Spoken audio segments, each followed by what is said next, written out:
Hello. So I feel like I've not done a video. It feels like it's been months since I've done a video, but it's only been like a week. And a lot has happened in that time, and it's been energetically very busy, very transformative. And I wanted to share around some stuff that I'm feeling at the moment, collective energies, and also, it's reflecting to me personally, and all that kind of stuff. So the first kind of theme I would say that I've been feeling is this idea of the hijacking of awakening. And I think that we have these waves within the planet where awakening is more heightened, or it feels like more people are waking up to certain things, and it's like a mass expression of lights being turned on, of people going, okay, I see through the illusion here. And I think we really noticed waves of that in sort of 2011, 2012, 2016, 2017, 2020, for obvious reasons. And I think we're a lot of us can agree that we're kind of in another wave of that now.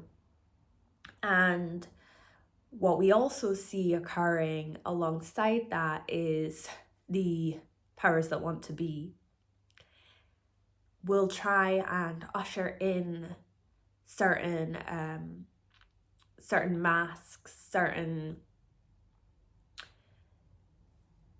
blindfolds, shall we say, which are there to prevent or disrupt, to distort our awakening processes. And we see it all the time through these different psychological operations. It's like they're always putting out different psyops for various different reasons, and to socially engineer, to steer public consciousness, collective consciousness within a certain way, keeping it within a certain frequency, a certain vibration, which is easy to control.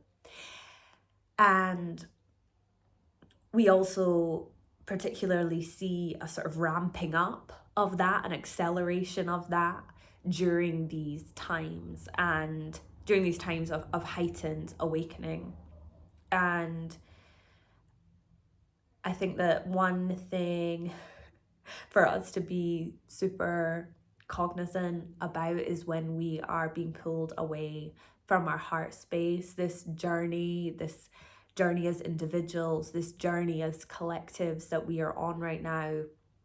The heart space is such a fundamental, if not the most fundamental part of what we are building here within ourselves, within other people, with what we are unveiling and uncovering. It's all centered around that space, that portal, which allows us to access those deeper parts of ourselves. And that's what creates this beautiful ripple out and creates these shifts for everybody on the planet.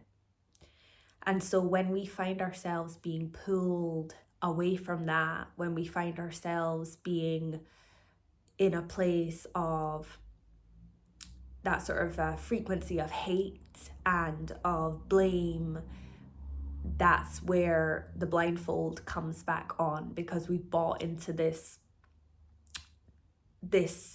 illusion of our wounds again, the illusion of our traumas.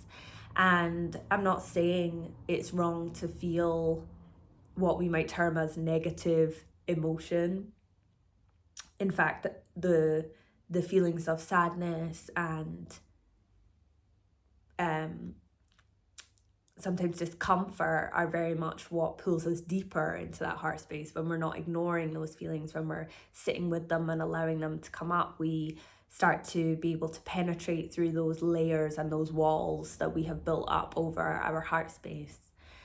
And that's a very energetic thing as well. When you read the heart psychically, you can see there's almost like a shell or a crust that gets built up over the heart space. And so the more work we do on our hearts, the more that crust starts to dissolve or starts to break away, and sometimes that can be quite a painful process. And so when we find ourselves getting caught up in agendas which promote blame, which promote the projection of our unhealed trauma and the projection of our shadow onto others, that's where we find ourselves caught back within the illusion, and we lose sight of that process of awakening which is happening. And this might be a little bit controversial to say, and that's okay, but silence can be very, very sacred. Silence can also be used as a tool of propaganda and a tool of gaslighting and all of that kind of stuff. But when we call for others to speak on things when they are not ready, we are doing them a disservice. We are pushing our beliefs and our wounding onto them. And so we've all experienced times where people haven't spoken up for us, or we haven't been able to speak up for ourselves. And so I think that's very much a kind of collective wound that's being triggered right now. Is so many of us have felt victimized, so many of us have felt like the underdog, have felt like the world is against us. And so when we see what's happening in Palestine, not detracting from the heinous actions which are being carried out there, but to understand that on a deeper level, where everything is a reflection of ourselves, we can project those wounds onto it, and we can see it as this part of us which never got the attention or never received somebody kind of standing up for us in that sense. And I also think that using our voice around these issues, if that is what you feel is like in your highest expression, do it. That's the most beautiful thing. And I've experienced so many moments in this. To be fair, I've been talking about Palestine for years. That's no exaggeration. Anybody that knows me knows that I've been writing poetry about Palestine. I've been performing it to thousands of people for years now. And that's that's just where I come from within that, my understanding of things. But equally, that's not to say that that is for everybody, or that will be everybody's path, because everybody's path looks so different. And so it's so important that when we're trying to understand what is happening in this world, that we come from that space, that heart space of going, okay, not everybody is, in fact, nobody is ever where we're at, because we all come from such different places. We all have such different ways of expressing ourselves. And sometimes people are in a deep space of understanding, and in a deep space of trying to understand things about themselves, that to push out this narrative of everybody must be speaking about the same thing is not it's an illusion. It's an illusion, and it's a projection of the shadow. And as I said, if people feel called to speak about this kind of stuff, then let them speak. But equally, if they don't, that's their choice.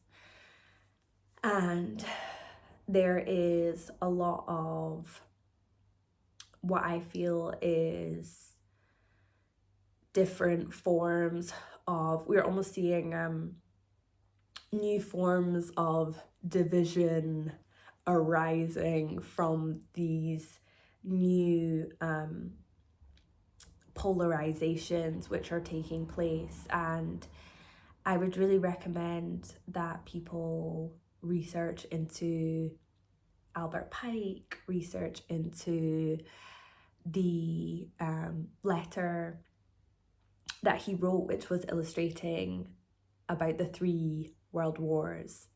And that I would suggest run it through your body and acknowledge whether it is true for you, whether it feels accurate.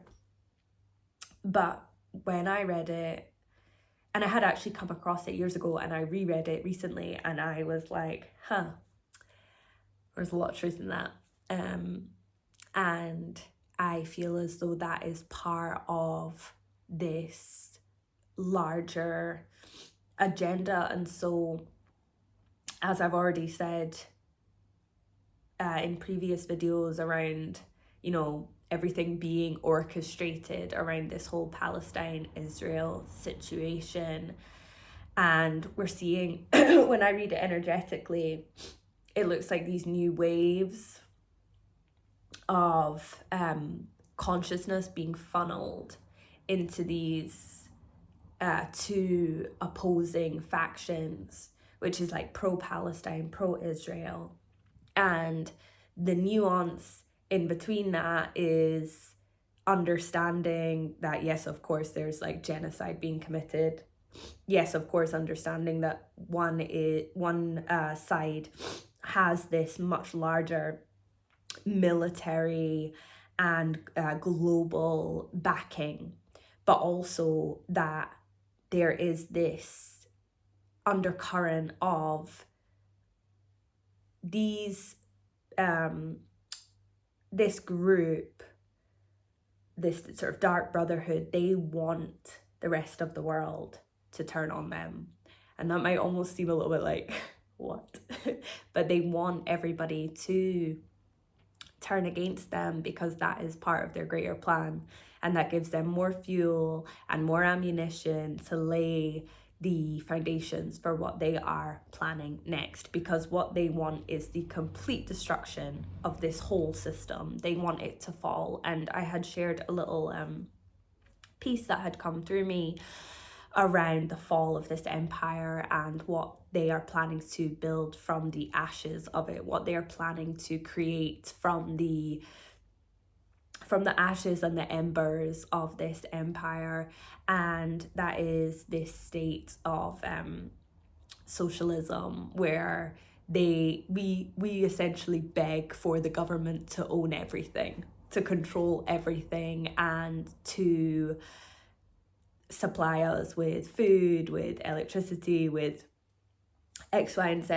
And the way that they plan to implement that is to have us so demoralized through war that we essentially are begging them to create sustainability, to create a sense of normality. And that's where we see all these climate change agendas, all of these agendas around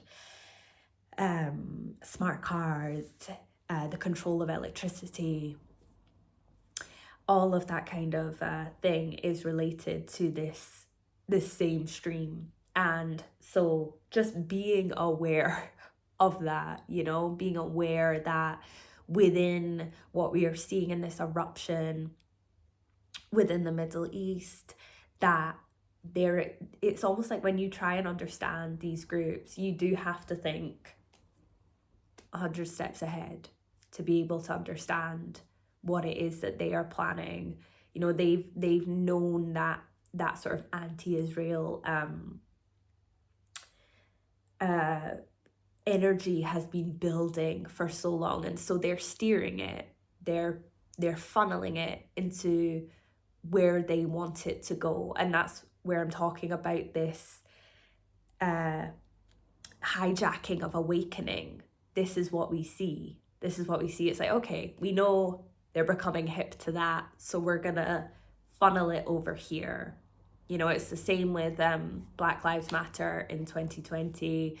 They knew that there was so much unrest amongst the Black population in America for the obvious mistreatment of them for hundreds of years, that there's no denying that. And also the treatment of Black people in this country. They knew that was bubbling, and so they funnel it, they create it, they impose Marxist leaders at the heads of these organizations, and they orchestrate, they guide, they engineer what it is that they desire to occur from that, from these incidents, from these events, from these mass cultural zeitgeists, you know? So I think the most important thing is just be aware of that. Be aware of where you're putting your energy.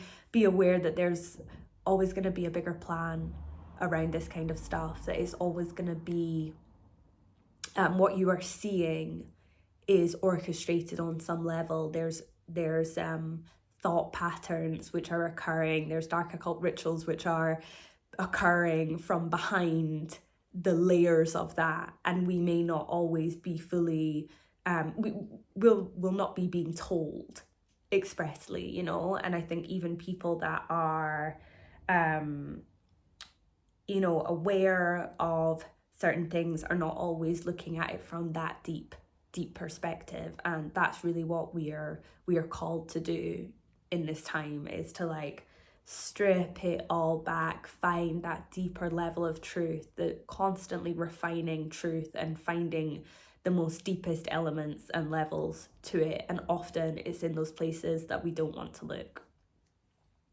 And so I pulled a card for this video, and it says setting your course. This is from the Akashic Tarot. I think it's really interesting because the sailors are kind of holding this map with these plans, you know. And then you've obviously got the captain kind of looking ahead. So when I was reading this card, you can read it from a number of different levels, but obviously the sort of more I would say maybe the more underworld, darker element side of it would be you know, looking at it from this sort of perspective of like the Dark Brotherhoods, and this is them arranging their plan, and they look very far ahead in order to put those plans into action and into place. And you know, you also have things like the sort of Skull and Bones Society, and this idea that I say more than an idea, this sort of fact really, that a lot of these societies have emerged from these sort of pirate lineages, and the Knights Templar, etc. But then you can also read the sort of highest expression of this card, which is that there's this rainbow, there's this light that we all hold within us, and sometimes we have to push our way through so many rain clouds in order to be able to hold that light. And that was another kind of message that was coming through when I sat down to do this video. It was like, hold your light, hold it. Like, this is what the world needs now, is like holding your brightness, you know. And I think so many people are struggling right now. So many people are struggling in ways we can barely even come to grasp or understand. And so many people don't have that connection to, you know, something bigger than themselves. They're very caught in that material space, and that can be really, really challenging when you're looking at issues like this, when you're looking at what's happening in the world. And so just holding that compassion, holding that grace for people as they try to grapple with the actuality of what is happening here, and just remembering to keep and maintain that connection with our heart space. That's like the most important thing right now. So I'm gonna end this here. Thank you so much for watching, and it's like 1 o'clock in the morning right now, but I was wide awake and I felt like this wanted to come through. So thank you so much for connecting in with this video, and I'm sending you so much love in whatever you're doing, wherever you are. Maybe it's 1 o'clock in the morning for you right now. So take care.